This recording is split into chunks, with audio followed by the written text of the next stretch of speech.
Constructive Voices, the podcast for the construction people, with news, views, and expert interviews. Hi, and welcome to another episode of Constructive Voices. I'm Steve Randall, and as the industry continues to face the challenge of labour shortages, we're focusing this time on attracting new talent. Kevin McLoughlin has taken a proactive approach to apprenticeships and education. Our industry at the moment, I believe, has got about 23,000 apprentices. It is woefully short. If we started to solve the problem today with the amount of people that's needed and will be needed, it will take 5 years at least before them people are totally competent to go and do a job to the standards required. More from Kevin soon, and Peter Finn, our man on the ground, will also be talking about one of the attractive parts of the constructive industry, the ability to use your skills to travel the world. We're excited to announce the first ever Global Women in Construction virtual event, happening on the 3rd and 4th of November 2021. This will be a quarterly event along with a LinkedIn group for you to have ongoing networking opportunities. Our global guests will be discussing how women globally can collaborate to create sustainable change, especially in light of the IPCC report. Why corporate social responsibility should be at the heart of your business. Construction contracts and collections for women, the backbone of the construction industry. And last, but certainly not least, Project Management 101 and becoming a certified construction project manager. To discover more, go to our website, constructive-voices.com. The Global Women in Construction virtual event is sponsored by Commercial Construction Coffee Talk, Commercial Construction and Renovation Magazine, and Constructive Voices.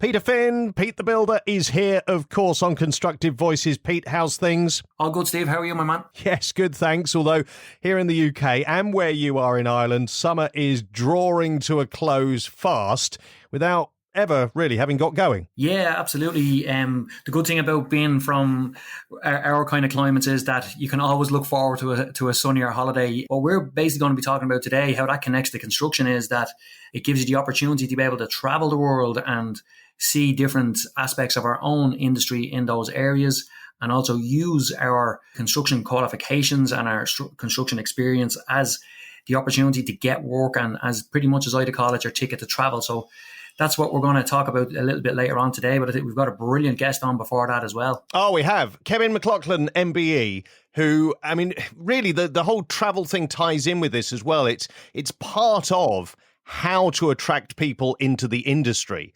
And certainly younger people, you know, they want those opportunities to travel the world and do different things. So what Kevin's done is he's created a college, social good, apprenticeships, and it's all about attracting people into the industry. And in fact, he's so great at the training. He was awarded an MBE, an honour by the Queen in the UK for his training services. So just a fantastic guest. And I mean, attracting people into the industry. We've talked about the shortage of labour in the construction industry in recent episodes, Pete. It's vital, isn't it? Yeah, it really is, Steve. And like Kevin has taken things to a new level there. Like he actually has a decoration company, paint and decorating company, and he took it upon himself to, rather than waiting for the system to supply people to his company, he said, you know what, I'm going to become the system. And he really took joint leaps in terms of getting people that experience that they needed to be able to work for him. A fantastic guest. It's going to be a really interesting listen. And then when we come back, Steve, me and you, we're going to get our suitcase packed and we are traveling the world. Constructive Voices media partner in Ireland and the United Kingdom is Construction Industry News. Since 2002, Construction Industry News has been focused on the very latest projects and developments within the UK and Ireland. Now, London-born Kevin McLoughlin started his long career in construction just after leaving school in the early 70s, with 4 years as an apprentice painter for Islington Council in London, before progressing to a supervisor role. But after 16 years, he decided to start his own business. And as he's been telling Constructive Voices' Henry MacDonald, he realised over the years that he could offer something that further education was not. And having started his own apprentice scheme, he took training to a new level. I'm not very happy, never have been as an employer with FE. So we started delivering our own training in-house to supplement what FE was doing. Then we opened up our college, our training centre, where we work with Islington Council, with people from the community, homeless, people just want to get into the industry, whatever. There's no criteria. And then as a business, we work as a principal coatings contractor and also as a subcontractor to tier ones. We've been trading now 30 odd years and continues. We've got a lot of people been with us for 30 odd years, which we always think is a good sign. Well, that's fantastic. And you obviously achieved what you wanted to achieve. But in terms of size, workforce numbers, that kind of thing, where are you at the moment? I'd say about 170 employees, and that's a mix between PAYE and labour-only subcontractors. We don't subcontract per se, but we do employ labour-only subcontractors and we give them price work. So about 170 people. Now, you've already written on social media about the labour shortages in the industry. Can you elaborate on that? Yeah, unfortunately for our industry, obviously being in it for so long, I've seen lots of different ways. When I started, there would have been cash payments and that, and what they used to call the lump. Thankfully for me, I've always worked with, at the beginning, with major contractors, so everything was done through the books. But once the big contractors, and when we're going back to where we are, to get to where we are, the McAlpines, the Langs, the Bovises, etc., the Wimpys, they were major construction companies. They'd have massive workforces. They decided in, I'd say, the late 70s, round about the winter of discontent, into the 80s, to become management contractors. That in turn opened up opportunity for people like me, because then we could go and subcontract work off them. But what that meant was, the big builders, when they had their workforces, they understood that you've got to replenish your workforce. And they always had training schemes and apprentices. And most people round about my age in construction, shippies, brickies, etc., would have done apprenticeship with major contractors. So the real turning point was when they started to outsource. It made it very easy for them. The unions were getting a hold. It gave them the position. They employed no one. So they had no responsibility, no holidays, nothing at all. But it enabled people like me to start our business, to subcontract. And therein lies the problem, because them people, they became lifestyle businesses. People like me would get an opportunity, develop it. Some would work, some wouldn't. If you did develop it, the money you earned was your money, money that you wouldn't dream of earning in your lifetime when you come into the industry. But a lot of companies never reinvested. And then when the euro came in and then a big Irish workforce went home because there was more money, that left a gap, but then it was filled by Eastern Europeans, because first it was the A3 and the A8, and they was only allowed, under the rules of terms and conditions, only allowed to work as self-employed businessmen. And then everyone calls all these building workers who are self-employed businessmen entrepreneurs, which is rubbish. The point was that companies who were getting the work, again, people like me, wasn't reinvesting in their workforce. They wasn't training, because their goal was, let's get in. I'm going to retire sometime in the future. I'm not investing any money. That is when the real skill shortage started. Now, that's going back now, more than likely 30 years. Our industry at the moment, I believe, has got about 23,000 apprentices. It is woefully short, absolutely woeful. What we've then, the big workforce that we've developed, especially in the south of England, which is the Eastern European market, they basically replaced the Irish. They was excellent and still are excellent workers, got a different mentality and attitude because they've been given opportunities that they never had behind the Iron Curtain. They've developed their businesses or their lifestyle. Unfortunately, what with COVID, what with Brexit, and what with euro, the price of the euro dropping, I mean, when they come over, they would have more likely be on one. The rate would have been 146, and they're sending that home to build houses, buy land. And therefore, most of them, when COVID hit and when Brexit hit, I think Brexit is a bit difficult to define what's happened. A lot of people have gone home. And then people are looking now, and there was a lot of businesses like mine who employed nothing but 100% of Eastern European labour.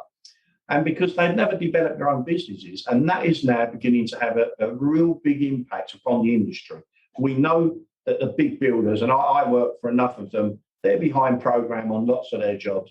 The results are coming out now that their profit margins have been slashed. Some of them are saying, oh, we're very healthy in that. But then But if you can't get the labour, you can't do the job. And that is critical. And we've struggled this year. We can only take on a certain amount of work now. We can't grow greatly because we can't get the labour. It just isn't there.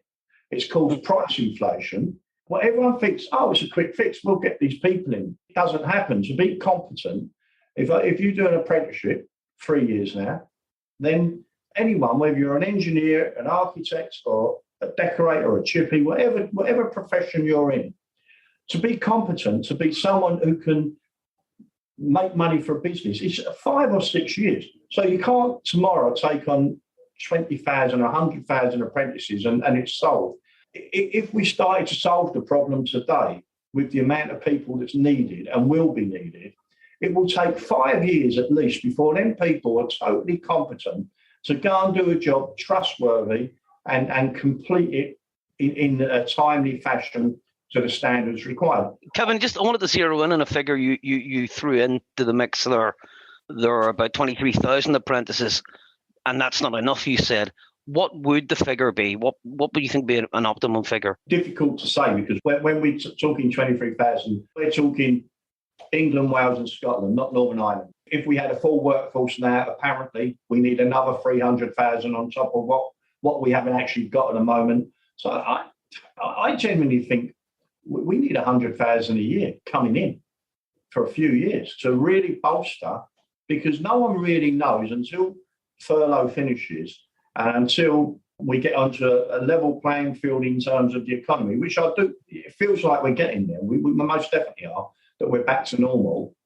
Then we'll know the real problems and the impact that's going to have. It will most absolutely have an impact on zero carbon by 2050. Just no way it's going to happen unless we do some major training, because there's a lot of new skills needed for that actual program.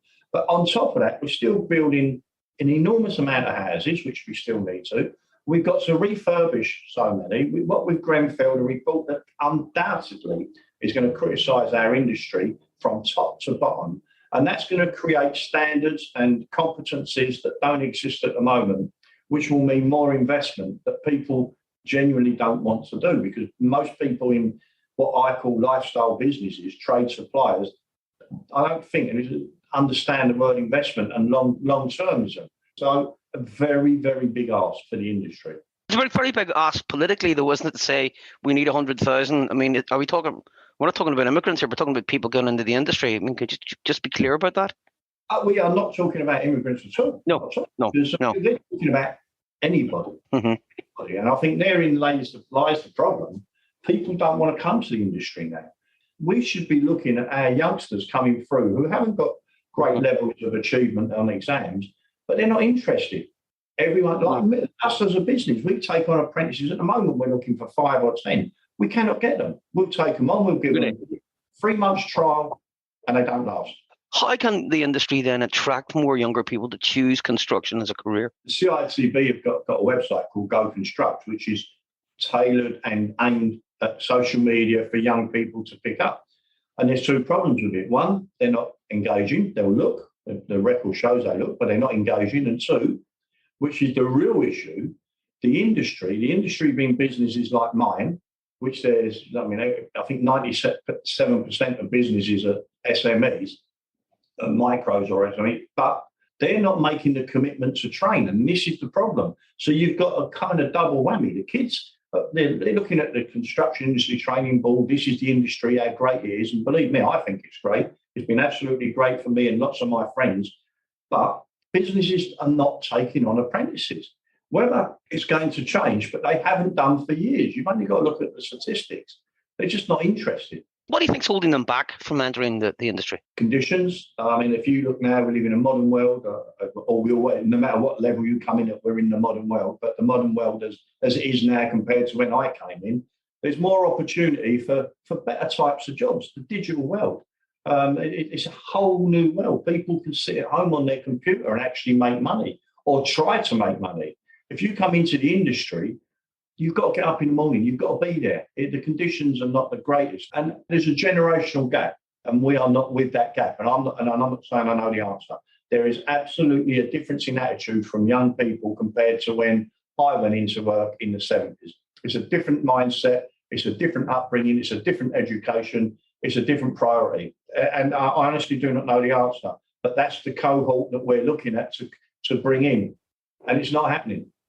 Should the industry be more embedded in schools and colleges, proper facilities, actual construction sites, if you like, to drum up the painters and decorators, the roofers, the electricians, the engineers, and so on of the future? Should you be going into the schools, having an almost permanent presence there, given the importance of the sector? Absolutely. There's a few points there. The schools are not very open to business, or they wasn't. I gave up personally. In Islington, I used to go to schools and give talks, gave up. Teachers were not receptive to it. It's about Ofsted. If you're going to come into a trade, into the industry, you don't need an O-level, as GCSE as they are now and whatever. You don't need it. And so they don't like that because they don't want their kids leaving. And it's been a big issue when kids had to stay on to their 18. The kids who don't want education, then they throw them off to an FE college and say, I'll do a construction course. They go in for a few hours a day and then they get a certificate at the end, which is worthless. And their work ethic is nil because they've never had to get up in the morning. And so now we're talking to kids 18, and I finished my 4-year apprenticeship at 19 or 20. You're looking at kids now at 18, 19, beginning to start work, and they're behind on the back foot. They just don't want the conditions that we've got there. If they're capable of doing an A-level, they're not going to look at bricklaying and decorating and carpentry. That's absolute fact. I've never had a kid with an A-level do an apprenticeship with us, and we've had hundreds of apprentices over the years.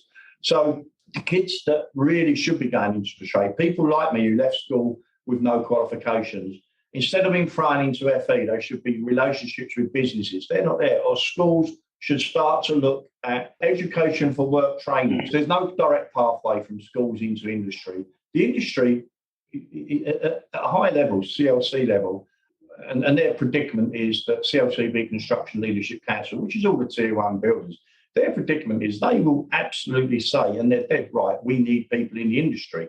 But because they don't employ people, they're like middlemen.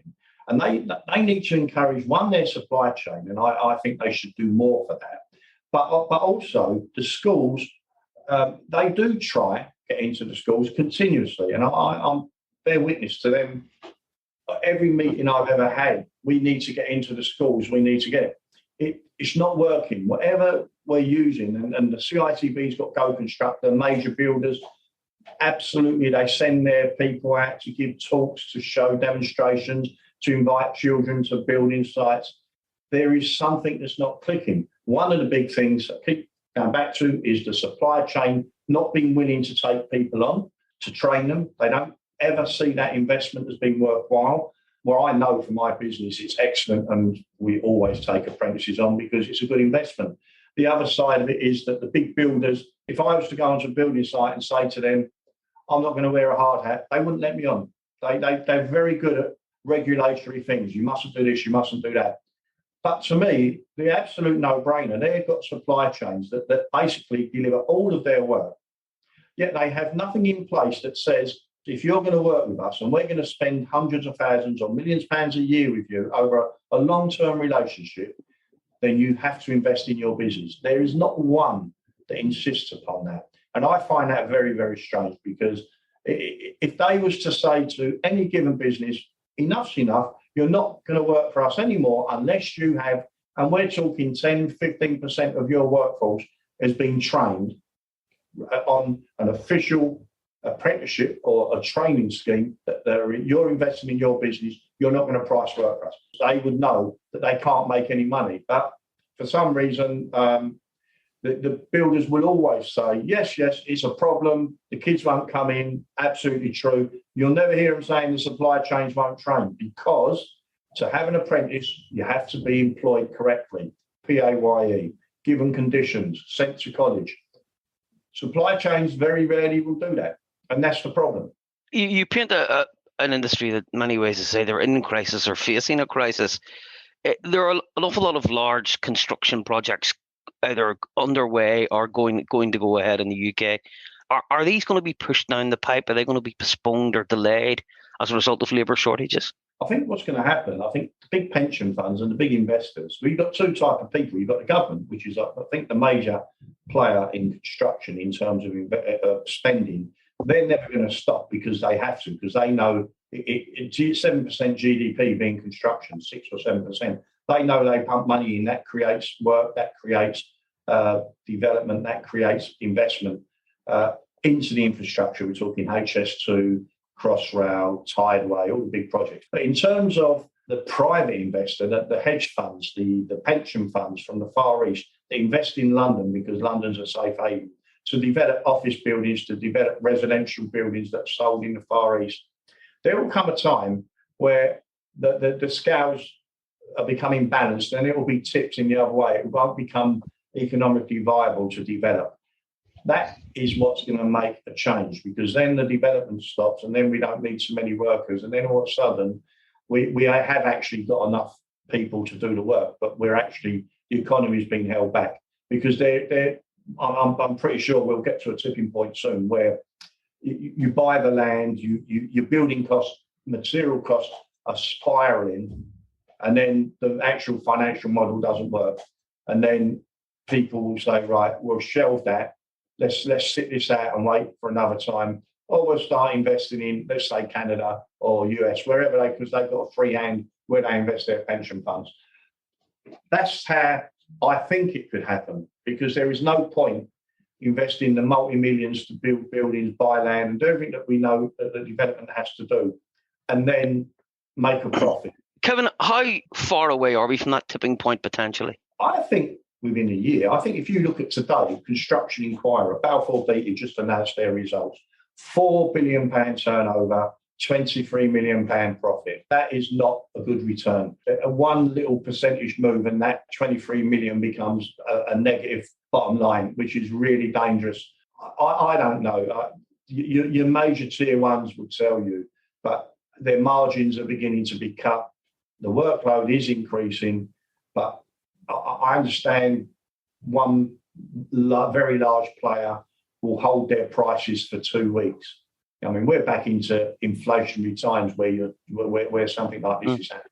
How long it's going to be, I don't know. But unless things change, and I honestly can't see how they can, within a year you're going to start seeing some kind of rumblings of higher inflation, people not investing, shelving of jobs, and more importantly, there will be liquidations in both the supply chains, and I'm pretty certain there's got to be a big company up there in the Carillion moulds that's got to go soon, because the margins are being pushed. From when we lived in caves, we had to build something, we had to live somewhere, we had to cover our heads. That's never going to stop. As I mentioned before, we've got zero carbon. I just can't see how that's going to go, and because we just don't have the workforce. And secondly, you've then got things like the Grenfell Tower disaster, what the real impact of that's going to be. And that may, as we see at the moment, buildings everywhere with the cladding coming down. I think when you get to internally, whether the fire doors were good enough, definitely in our industry, we have so much work going on now on internal spread of flame, which is communal areas with paints that will protect you for an hour. The work is going to be there. Whether it's prioritised to do certain things, I don't know. But it appears that everything is coming back into the economy.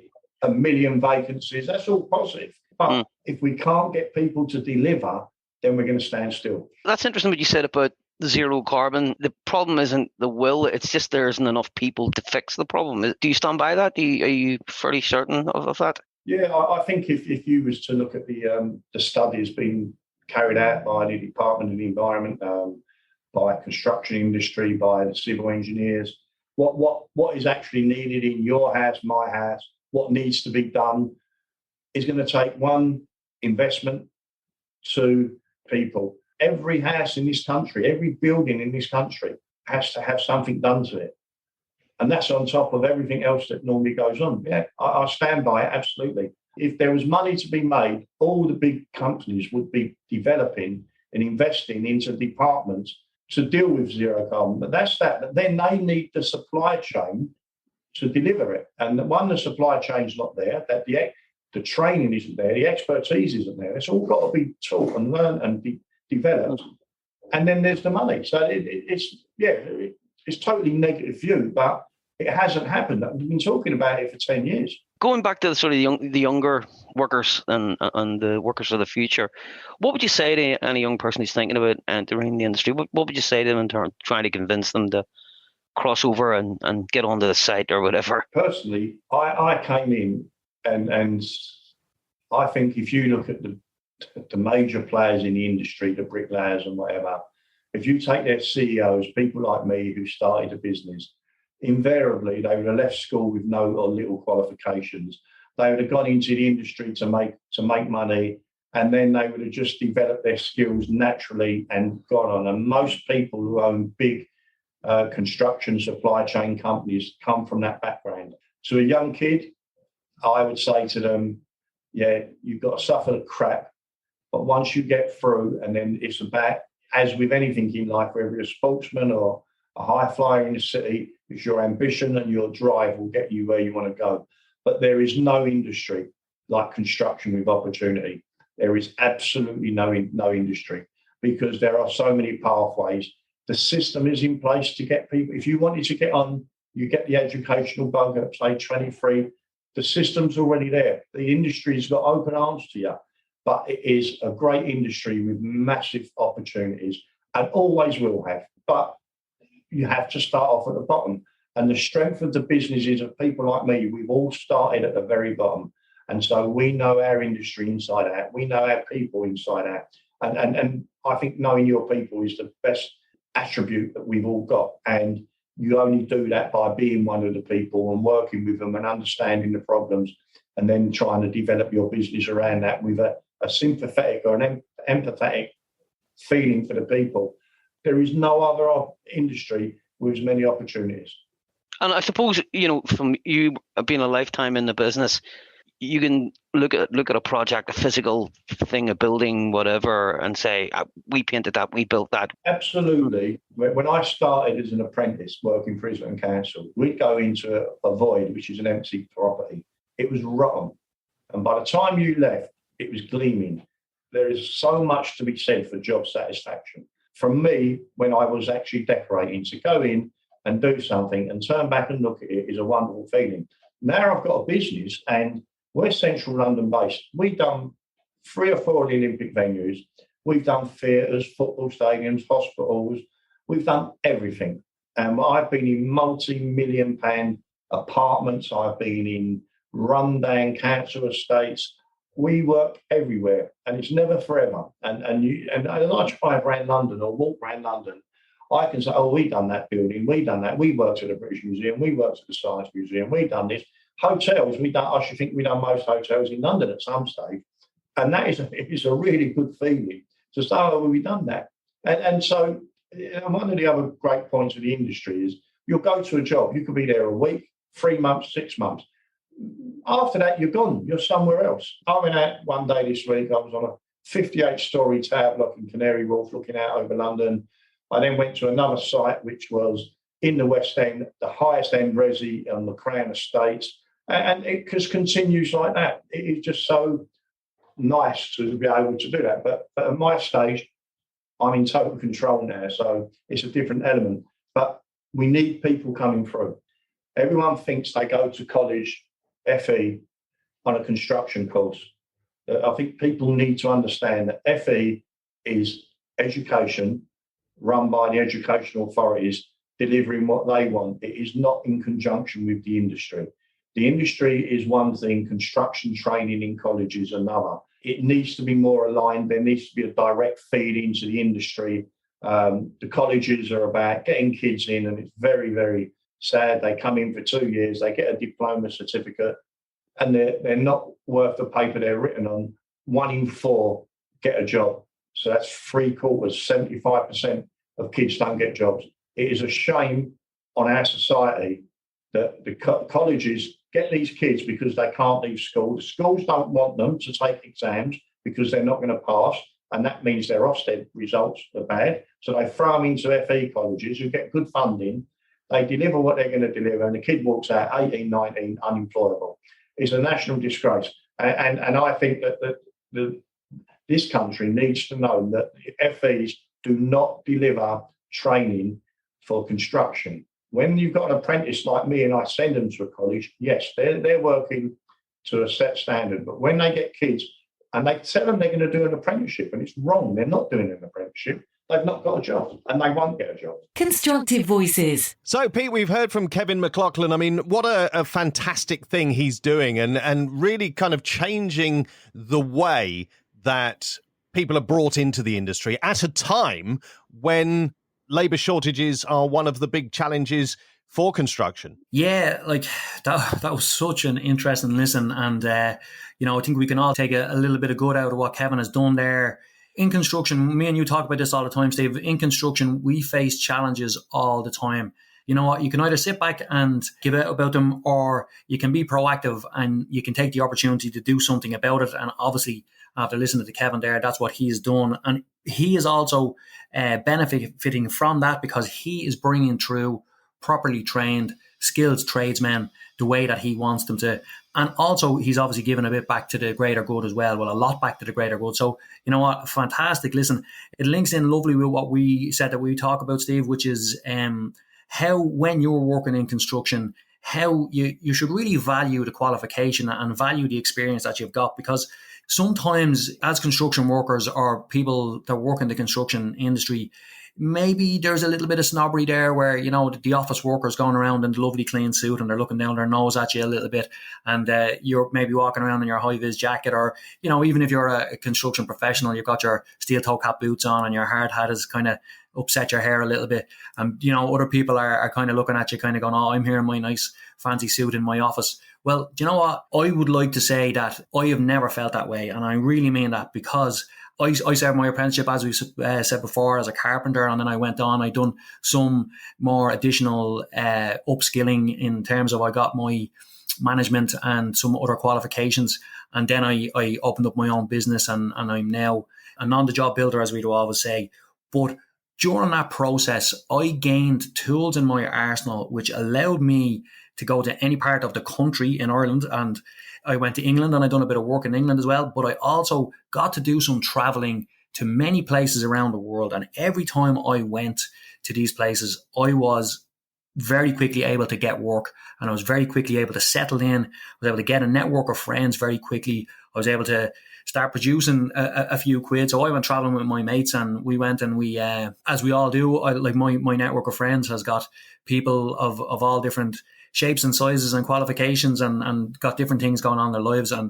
And the construction guys were always the guys that got the jobs first, and then the guys with degrees of different levels of in different industries, they would get jobs a little bit later. But because of the way that the construction industry works, you can go in and you can prove yourself very quickly on a site, and you usually get yourself set up. So be proud of what you have when you've got a construction qualification, or if you've got experience in construction, because you can take that and you can do a whole lot more with it than people can sometimes expect. Yeah, and you know what? I think there's a shift that's beginning. I mean, as valuable as degrees can be for various industries and professions, there does seem to be a shift towards valuing experience, which was the way it always was, way back. And then we went through a period where bits of paper seemed to sort of trump anything else. And now I think people are saying, well, actually, we want people with the experience. And so if you've had that opportunity to travel the world, and I mean, we've talked in previous episodes about climate change and sustainability and how some parts of the world are already building in the way that perhaps other parts need to start building to face up to the challenges of climate change. Getting experience of how things work in different parts of the world, it's going to be invaluable for people. Yeah, without doubt. I'm never going to underestimate the fact that people in other industries put in some serious amount of hours and gain massive knowledge for whatever industry they're working in. And I'd never underplay that.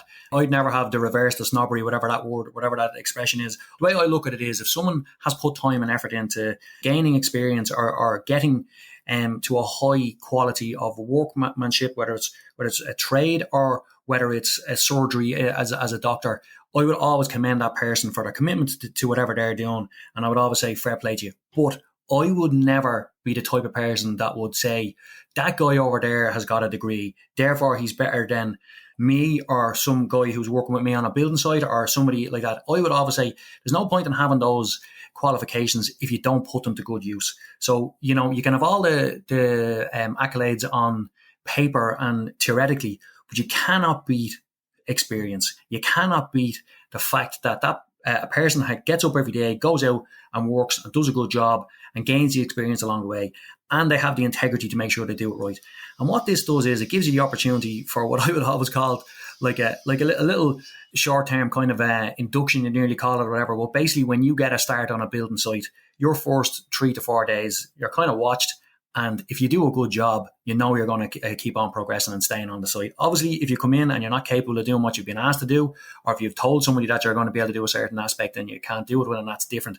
Now, this is not just in terms of tradies on the site, literally laying blocks or doing carpentry or plastering walls. This goes to surveyors. This goes to, if you walk into an architect's office and you start claiming that you're X, Y, and Z and you can't do it, you won't last too long either. Same when it comes to engineering. So qualifications are absolutely necessary and they're a vital part of your training and all that type of stuff, but they're not the be all and end all. And when it comes to traveling, which is what we were kind of starting off this conversation on, you get the opportunity to go to any part of the world, basically knock on the door or open the gate of a building site and go, how are you doing? I'm here. I've got X, Y, and Z experience. Give me your start. Let me show you what I can do. And pretty much you won't have to knock on too many doors before you'll get a start, because there's so much construction happening all around the world. There's so much opportunity all around the world. Now, look, I'm talking a bit old school there. I'm talking about probably the experiences that I had when I was a young man traveling the world and seeing lots of sites and having lots of fun. But nowadays you can pre-arrange all these things. You could have a job fully organised before you even leave. You could have 2 or 3 different jobs organised before you even leave your own country to travel to a different place, and you can kind of get there and meet with a few people and see what suits you the best and get going on it. So I suppose what I'm saying is, like, we are unique in the construction industry in that we have the opportunity to spread our wings a lot quicker and a lot faster than a lot of other industries. And people are much more, I suppose, welcoming or much more likely to take you on board. And it's an old saying, but it's a true one: give you a start. And literally, the limits are endless from there. Like if you come in, like I know from people that come from our part of the world have got experience at certain types of construction techniques. And if you can get into a company that may be in Australia or in America, and you can bring your facets of the trade or whatever part of the industry is that you work in and do them well, you usually can get up the ladder very quickly in a lot of these companies, because sometimes, a lot of these countries are lacking in certain trade skills and certain professional skills. So when you come in, when you're willing to work and you're willing to get stuck in and show what you can do, you can usually go up the ladder very quickly, But another thing is, when you travel, you see so many different things. You learn, like I've said this several times, and again, listening to what Kevin said earlier on as well, every day that you go to work is a day when you can prove yourself, but it's also a day when you can learn something. And if you're going to be working in a different environment, in a different country, you can show the techniques and the way that you do something to somebody, but you can also learn the same thing from the tradespeople, the professionals that you're working with, and just generally how different aspects of construction are carried out in different countries. So you're learning on the job, and you're able to take that experience back with you to your own country at a later stage. So it gives you massive opportunity to grow, to gain experience, and to progress your career when you then, come back to closer to home. So, like there's so many different avenues that you can go down with construction, never feel restricted by them as well, So the opportunity to travel is there. The opportunity to learn so many different new things is always there for us. Now, lots of positives there, Pete. Lots of positives. But I wouldn't be doing my job properly if I didn't just kind of balance it a little bit and just put a little bit of, I suppose it's our duty of care to our listeners, really, which sounds grand. But what I'm saying is, yes, there are lots of opportunities out there, and now more than ever, because everybody the world over wants construction professionals. They want people to do the work that they've got there. They're struggling to get the people. But there are pitfalls then for those who are looking for opportunities. How do you know that the opportunity is genuine, that you're going into an environment where they're going to be looking after you, where health and safety is as paramount as it is for, perhaps where you're coming from? How do you know that you're going to be taking a job where you're actually going to get paid and they're not going to sort of disappear at the end of it and hang on a minute, I've traveled half the world and I've got no money? How do people do the research and make sure that they're going to the right job? There's good people and bad people in every part of the world and in every industry, and you can never be guaranteed with anything that you do, Steve. But when it comes to construction, like if you were going to a different country to work for a construction company, it's so easy to do research on them these days. Like back in the day, you literally were just turning up and you were hoping, you just had to rely on people's good nature that if you'd done a day's work that you would get paid for it. But these days, you can have contracts in place. You can have, done research on companies. You can pretty much do a virtual tour of the job that they may be working on at that point in time. You can check out their health and safety resume online. There's so many different ways of seeing all that type of stuff now from literally sitting at your computer and doing some research. And of course, you can ask these people, you can say, can you send me a sample of the work that you're doing? Can you send me your health and safety backup on that type of stuff? So in this day and age, that type of stuff is quite easy. I'm a bit old school. I love kind of, being a little bit, living for the moment and kind of going and seeing what happens. You never know until you get to a place as well, Steve. Like that's the reality of it. You may get there and like I'm a fair-haired Irishman, so sometimes the heat kills me. I might think, oh, it's great, I want to go to a sunnier climate. But sometimes, you may be fatigued by the heat. You may not be able to take it. Like I know a lot of people from our neck of the woods go to work in the UAE and Saudi Arabia, to the Gulf regions, and they basically, they know when they're going over there that they usually have the jobs in place. A lot of the time they're already headhunted by these companies to go on to travel, and there's huge opportunity for people to make very good money. A lot of these countries have tax incentives as well to bring people from the West across. So I know several people that have gone over to the Gulf region and who have gone over with their partners, and their partners may do maybe work in teaching English or doing some sort of schooling over there, and then they work in construction, and they put in heavy hours and they work long days, but they know at the end of that they are going to come back home with a substantial amount of money. Some people never come back. Some people stay and settle in these countries as well. You often hear the story of someone saying, oh, look, I traveled, I worked for 2 to 3 years in the Gulf region or in other areas of the world, and they came back down and they saved and they basically bought their home or they set themselves up in a certain way. So, I think opportunities are there everywhere. And look, opportunities are no guarantees. You have to meet opportunity with preparation. You have to meet opportunity with a willingness to work. And if you do that, you most likely will come good. And again, what is the harm in trying it? That's another way of looking at it. Do you know what? You can sit at home and you can worry about all the risks and maybe, it might not work out for me or whatever, but you never know unless you go. If you haven't tried it, if you haven't been there, if you haven't seen it, how are you going to know what it's really like? When I was growing up, my mother used to try and push me to go and go to college, and she wanted me to maybe get a more professional job and get a higher qualification. But I always said it to her, I said, Ma'am, honest to God, I just want to be in construction. I always had this dream of being a carpenter and genuinely opened up my own construction company. And thanks be to God, I've managed to achieve that. Now, it's not quite the dreams that I thought it was going to be when I was a young lad, but I really do enjoy it, and I wake up every day and I really enjoy it. But I used to always say to my mum at the time, I used to say, Ma'am, she used to always say to me, well, why wouldn't you go and get maybe a higher paid job? And I used to say, listen, man and woman has always need shelter. And I said, the people who are doing these highly qualified jobs, and if they are earning big money, they're going to need their house renovated. They're going to need their house to be built for them. And do you know who's going to do it, ma'am? It's going to be me. And to this day, that is actually happening. And I like to remind my mum of that as well from time to time. We have endless opportunity as construction people. Whether you're a tradesperson or whether you're a general operative, whether you are a machine driver, a crane driver, an engineer, an architect, a surveyor, a QS, if you work in professional, if you work on the technical side of it, the limits are endless. The only limits that you have are yourself. You have so many opportunities out there in construction, and it is so much at your fingertips. Go on to LinkedIn, go on to different platforms like that. Listening to this podcast is a very good start. You're learning all the time. You're hearing new opportunities. You're hearing new things.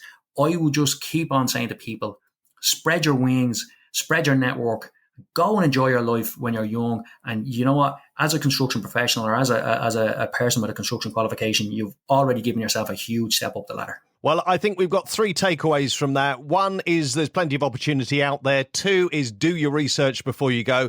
And 3 is if you're listening to this and you work for Pete, you can't go because he's got a very busy diary and he can't afford to lose you in this current situation with the labour market. I am so glad that you said that third one, Steve. I really am. No, look, again, I really do think that you know, Kevin's interview earlier on, and what I'm saying here as well, is that, you know, construction is an absolutely positive industry to be involved in. It's growing all the time, and its parameters are growing all the time. So, you know, the old school way of thinking that if you worked in construction, you basically had a lump hammer in your hand and a pair of steel boots on you. That is not the case. There's so many opportunities in so many different ways. Get into construction and you're already taking a step up the ladder. And again, a bit like what we were saying about traveling to other countries, if it's not for you, at least you've tried it and at least you've given it a shot, and then you know it's not for you. Great to speak to you as always, and we'll be back with the next episode very, very soon. Cheers, Pete. Cheers, Steve. Thanks, man. So as Pete heads off to his next job, he's such a busy man. It's left to me to remind you that these episodes are every 2 weeks and you can get them automatically using your favourite podcast app. Just hit subscribe or follow. You can also find out more and listen to the episodes on our website, constructive-voices.com. Don't forget the dash. If you have time to share, to like, to rate, or even to write a little review of this podcast, we'd be very grateful. And if you've got comments on anything we've talked about or things that you think we should be talking about, you can drop us an email again through the website constructive-voices.com. Until next time, thanks for listening. You're really helping us build something.